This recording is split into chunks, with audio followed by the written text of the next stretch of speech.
Hello friends, आज मैं आपके लिए एक लेटेस्ट इन्फॉर्मेशन लेके आया हूँ और इसमें कई सारे पोस्ट हैं, तो आइए डिस्कस करते हैं इनके बारे में। तो जो पोस्ट का नाम है वो है टेक्निकल असिस्टेंट, ग्रुप बी की ये पोस्ट है और टेक्निकल असिस्टेंट फर्स्ट और ये ग्रुप सी की पोस्ट है। तो ये दोनों ही पोस्ट टेक्निकल असिस्टेंट की हैं। तो आइए जानते हैं इसमें कुल कितने पद हैं।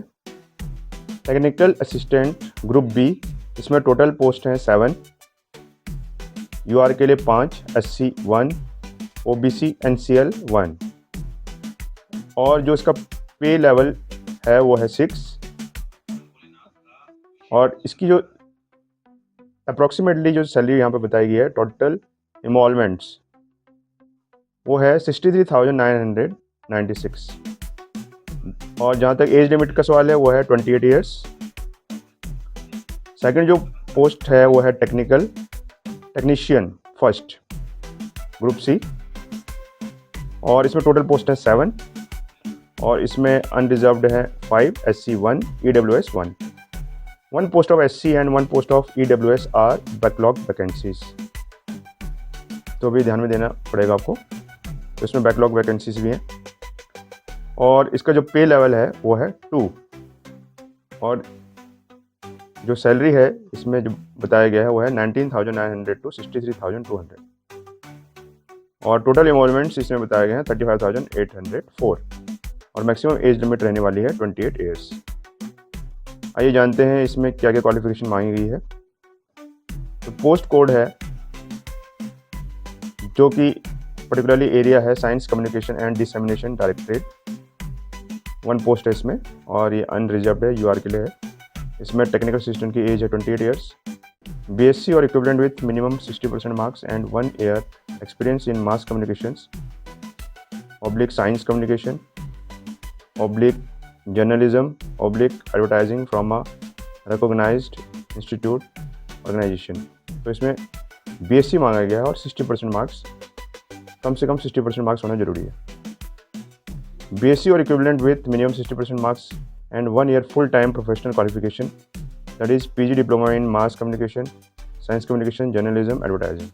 तो इन दोनों में से यदि कोई भी आपके पास क्वालिफिकेशन है और एक्सपीरियंस है तो आप अप्लाई कर सकते हैं।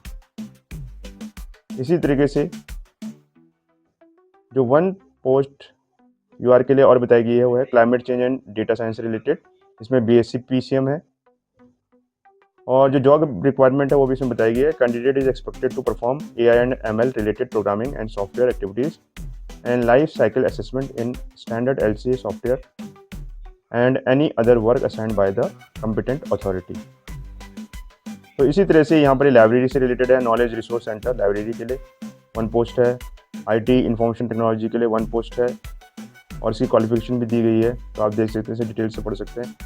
फिर है आपका केमिकल साइंस से रिलेटेड, बिजनेस डेवलपमेंट से रिलेटेड, गेस्ट हाउस मैनेजर, तो ये भी एक पोस्ट है यहाँ पर। उसके बाद टेक्नीशियन 1 की जो पोस्ट थी जो हमने ऊपर डिस्कस करी थी, ठीक है। तो ग्रुप सी की जो पोस्ट है तो इसमें हम डिस्कस कर लेते हैं कौन कौन से पोस्ट कोड हैं। तो केमिकल साइंस से रिलेटेड है इसमें पोस्ट, फिर आपके जो इंस्ट्रूमेंट मैकेनिक्स से रिलेटेड और यहाँ पर आप इसकी क्वालिफिकेशन भी देख सकते हैं, ठीक है। और इसके अलावा इलेक्ट्रिशियन की भी पोस्ट इसमें दी गई है। तो यदि आपकी ये क्वालिफिकेशन है तो आप अप्लाई कर सकते हैं। अब बात कर लेते हैं कि मोड ऑफ सिलेक्शन किस तरह से किया जाएगा। Candidate as recommended by the screening committee will be invited for a trade skill test in the relevant area. तो OMR या कंप्यूटर बेस्ड आपका एक MCQ बेस्ड एग्जामिनेशन होगा, which will consist of 3 papers. तो 3 पेपर होने वाले हैं इसमें, paper 1, paper 2 and paper 3। Paper 1 qualifying nature का होगा। The final merit will be prepared on the basis of the marks obtained by the candidate paper 2 and paper 3। तो paper 2 और 3 के मार्क्स जुड़कर आपके फाइनल मेरिट में आएंगे और फर्स्ट वाला क्वालिफाइंग नेचर का है। Paper 2 and 3 will be evaluated only for those candidate. तो इसमें अगर आप पेपर 1 क्वालिफाई कर लेते हैं, वो secure the minimum threshold marks to be determined selection committee in paper 1। अगर पेपर 1 आप क्वालिफाई कर लेते हैं तभी आपका पेपर 2 और पेपर 3 चेक होगा। और यहाँ पर पूरा डिटेल दिया गया है।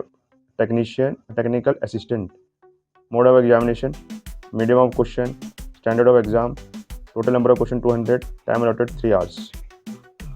और इसमें जो पेपर 1 होगा मेंटल एबिलिटी टेस्ट है, पेपर 2 में जनरल अवेयरनेस इंग्लिश लैंग्वेज है, पेपर 3 में कंसर्न सब्जेक्ट, तो जो आपका सब्जेक्ट है उससे रिलेटेड आपके इसमें क्वेश्चन आएंगे, 100 क्वेश्चन आने वाले इसमें भी। इसी तरह टेक्नीशियन 1, इसमें भी ये पूरी डिटेल दी गई है। ये इसमें आपके टोटल क्वेश्चन होंगे 150, टोटल टाइम अलाउड होगा 2 आवर्स 30 मिनट्स। और मेंटल एबिलिटी टेस्ट होगा इसमें क्वालिफाइंग नेचर का, जो कि 50 क्वेश्चन रहेंगे। जनरल अवेयरनेस इंग्लिश लैंग्वेज तो पेपर 2 में ये रहने वाला है। और पेपर 3 में आपका रहेगा कंसर्न सब्जेक्ट से related 50 questions, 1 negative mark for every wrong answer, तो इसका भी आपने खासा ध्यान रखना है। और यहाँ पर क्या क्या बेनिफिट्स होंगे ऑर्गेनाइजेशन को ज्वाइन करने पर, ये आपको दिए गए, इसको आप डिटेल में पढ़ सकते हैं। और कुछ जनरल कंडीशंस भी हैं। The date for determining the upper age, तो कौन सी डेट है जब आपकी अपर एज को इसमें कंसिडर कराया जाएगा, 18 अगस्त 2025, ठीक है। Women candidate fulfilling the eligibility criteria prescribed under GOI instruction are encourage to apply, तो ये भी वुमेन कैंडिडेट को ये क्या कर रहे हैं, यहाँ पर उनको इनकरेज करने की बात कर रहे हैं। Application fee, candidate belonging to general OBC EWS category are required to arrange deposit fee, तो इसमें फ़ी आपकी रहने वाली है 500 through SB collect. SC ST PWD women ex-serviceman candidates residing abroad are exempted from payment of application fee, तो यहाँ पर fees की छूट भी दी गई है, ठीक है। And candidates residing abroad are exempted, तो ये यहाँ पर आपको ध्यान में रखना है। तो ये काफ़ी अच्छी अपॉर्चुनिटी है, और ये अपॉर्चुनिटी आपका आई है IIT देहरादून की तरफ से, और एज रिलैक्सेशन है, ये भी आप देख सकते हैं। तो शीघ्र से शीघ्र, अति शीघ्र इस फॉर्म को भरिए और तैयारी शुरू कर दीजिए, बहुत ही अच्छी अपॉर्चुनिटी है। और यहाँ पर जो एप्लीकेशन भेजना है, हाउ टू अप्लाई, ये पूरी डिटेल्स दी गई हैं। इसमें टोटल आपके 8, 9, 10 पॉइंट्स हैं, तो इसको आप गो थ्रू करेंगे तो आप बहुत ही ईजिली इस फॉर्म के लिए अप्लाई कर लेंगे, ठीक है। तो ऑल द बेस्ट, और आई होप कि आपको आज की जानकारी अच्छी लगी होगी। तो यदि आपको आज की जानकारी अच्छी लगी है और सबसे लेटेस्ट मैंने आपको जानकारी दी है, तो चैनल को लाइक सब्सक्राइब जरूर करें, और अपने फ्रेंड्स में भी ये शेयर करें जिनकी एज अभी 28 ईयर्स है और ये एलिजिबिलिटी रखते हैं, तो उनको जरूर ये शेयर करें। थैंक यू फ्रेंड्स, जय हिंद, जय भारत, जय उत्तराखंड।